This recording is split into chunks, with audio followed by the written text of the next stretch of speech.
राधे राधे। राधे राधे महाराज जी। महाराज जी, ये तंत्र मंत्र कुछ लोगों के ऊपर लोग कर देते हैं, क्या ये ऐसा सच में होता है ऐसा कुछ? वैसे ऐसे विधान हैं जो तांत्रिक हैं, जो मंत्रों के ज्ञाता हैं। इसमें मारण है, वशीकरण है, उच्चाटन है, ये इसके विधान हैं। लेकिन ये उन्हीं के ऊपर काम करते हैं जो भगवान का भजन नहीं करते। जो भगवान का भजन करते हैं उनके ऊपर काम नहीं करते। अगर आप राधा राधा जपते हो, कृष्ण कृष्ण जपते हो, तो भगवान तुम्हारी रक्षा करेंगे। कोई भी तंत्र मंत्र तुम्हारे ऊपर काम नहीं करेगा। एक तांत्रिक था, तो वो शालिग्राम भगवान को चुटकियों से नचाता था ऐसे, और भक्त का नाटक करता था। तो भक्त लोग बड़े, जो देखने वाले, यार भगवान इसके बस में है, जैसा चाहता वैसा नचाता है। तो एक भजनानंदी संत थे, उनके पास कई लोग भजन करते, तो उन्होंने आकर बताया कि वो ऐसा बोले, भक्त कभी ऐसा कर ही नहीं सकता। भक्त भगवान को प्रदर्शन थोड़ी करेगा, वो तो आराधना की वस्तु है। तो फिर उन्होंने कहा, महाराज ये तो बड़ा गलत हो रहा है, समाज भ्रमित हो रहा है। बोले आपको चलना चाहिए। वो गए और खड़े हो गए और दिखा भाई, वो चुटकी बजावे कुछ नहीं। जब 100 का स्वभाव शेर हो जाता है ना, तो फिर कुछ नहीं चलता। और उनके पास भजन था और ये मंत्र का तांत्रिक था। तो इसने जब देखा कि यही बाबा जी आए और इसी कारण हुआ, तो उनसे कहा चले जाओ। तो उनका ये नाटक बंद कर, भोले भाले लोगों को तू ऐसे तंत्र के द्वारा लुभायमान करता है और पैसे इकट्ठा करता है। अब सारे समाज में उसकी बेइज्जती हुई, तो उसने शाम के अनुष्ठान किया मारण का। मारण का प्रयोग किया। वो खप्पर में आग की तरह जलती हुई उन महात्मा की तरफ बढ़ी, लेकिन उनकी देहरी की परिक्रमा करके बस खड़ी रही। कृत्या भी कहते हैं शास्त्रीय भाषा में, कृत्या, मारण, ऐसे नामों से उच्चारण किया जाता है। तो उन महात्मा ने कहा, मैं कोई दोषी हूं क्या? सब में भगवान वास करते, तू भी भगवत स्वरूप है। उसी के द्वारा प्रकट की हुई कृत्या, उसी को जाकर पटक दिया, उल्टी खून की। और जब उन शिष्यों ने कहा, महाराज मर जाएगा, आप कृपा करके चलो, बस राम राम राम राम राम, खत्म कृत्या। सब अंतर ध्यान हो गई। तो उनका बेटा, अब समझ जा। कान पकड़ा, उस शिष्य बन गए, महात्मा को ईमानदारी से भजन करने लगे। तो तंत्र होता है, मंत्रों में ऐसी ताकत है।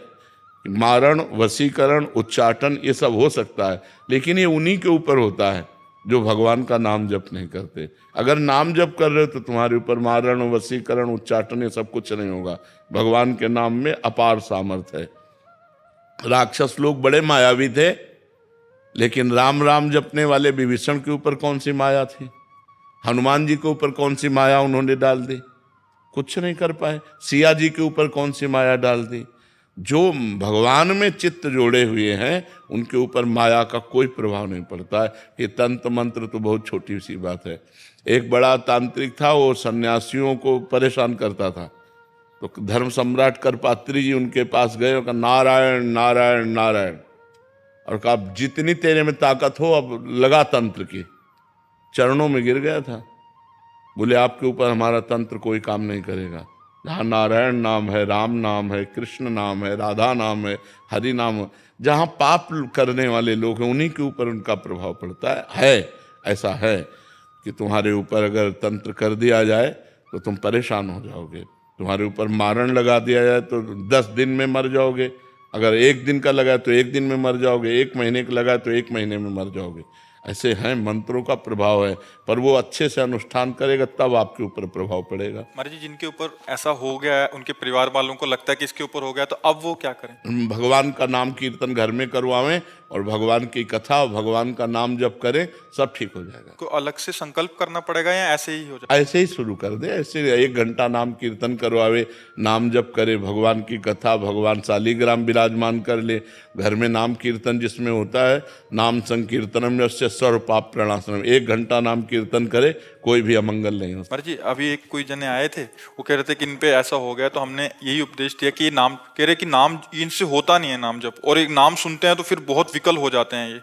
मतलब जिन पे ऐसा हुआ है महाराज जी, वो सुनना भी नहीं चाहते जिसके ऊपर नहीं तो फिर यही तो दुर्गति है, यही तो दुर्गति है। तो मतलब उनको बिठा के ऐसा हाँ, बिठा के जबरदस्ती सुनाना चाहिए, वो निश्चित खत्म क्योंकि हो। उनको कह रहा है कि इनको कष्ट होता है कि जब नाम हाँ, कष्ट होगा, क्योंकि वो मंत्र का प्रभाव है इसलिए उसके ऊपर है।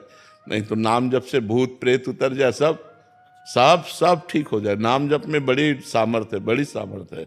एक बार हम एमसी में थे तो एक को भूत आया, तो वहां लाए, तो हम कोई झाड़ना फूकना तो जानते नहीं, हम नाम जपना शुरू किया और चीखने लगा। हमारे जो वो कह रहे थे कि और अब कहा इनसे दूर ले चलो, इनसे दूर ले चलो। हमको बैठा अब थोड़ी देर बैठा रहा, बोला हम जा रहे हैं। हम कहाँ जाओ? और ठाकुर जी को भोग लगा के जब जल चरणामृत और जल उनको दिया, वो खत्म हो गया, चले।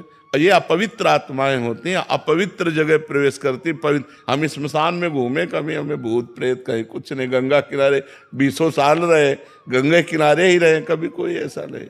तो नाम जप करो भगवान के नाम में, बड़ी भूत पिशाच निकट नहीं आवे। और बहुत सिद्ध है, गोस्वामी जी ने सिद्ध अवस्था में, तुलसीदास जी ने यह लिखा है हनुमान चालीसा। हाँ, भूत पिशाच निकट नहीं आवे, महावीर जब नाम नासय रोग हरे सब पीरा।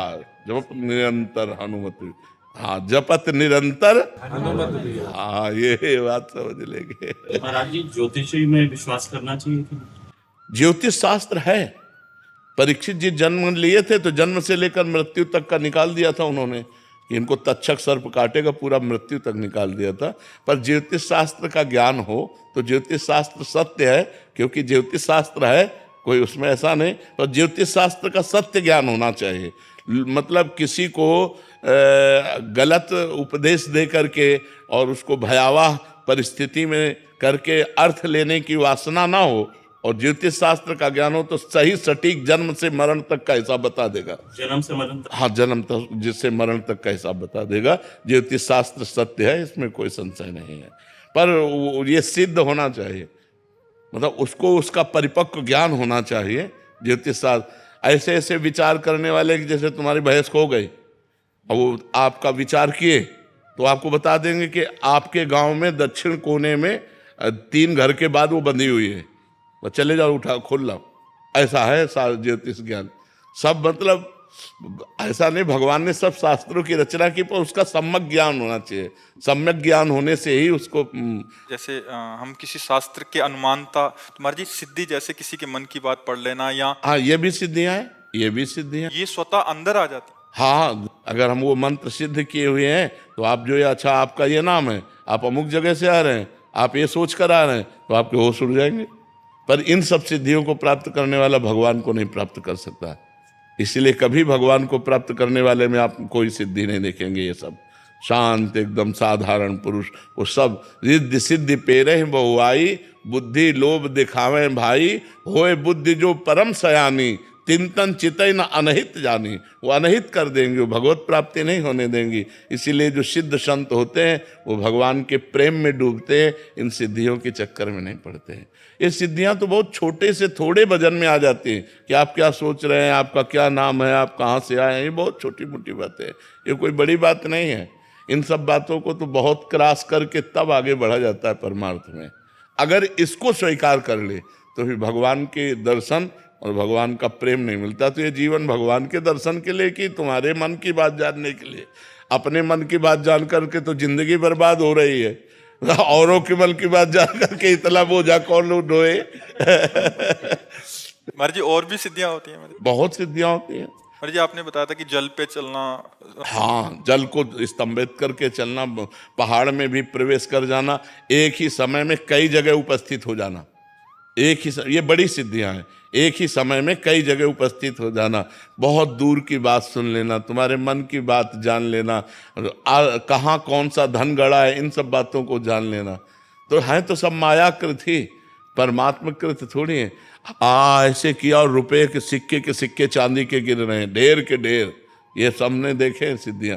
ऐसे कर दिया और पूछा तुमसे कि कौन सी सुगंध चाहिए, मान लो आपने कहा केवड़ा, ऐसे कर दिया पूरा वातावरण केवड़ा का, बिना छिड़के। तुरंत दूसरे ने कहा हमको मोगरा, तो मोगरा। ऐसी सिद्धियां बहुत से हमने देखे संतों की सिद्धियां, पर उससे भगवत प्राप्ति नहीं होती।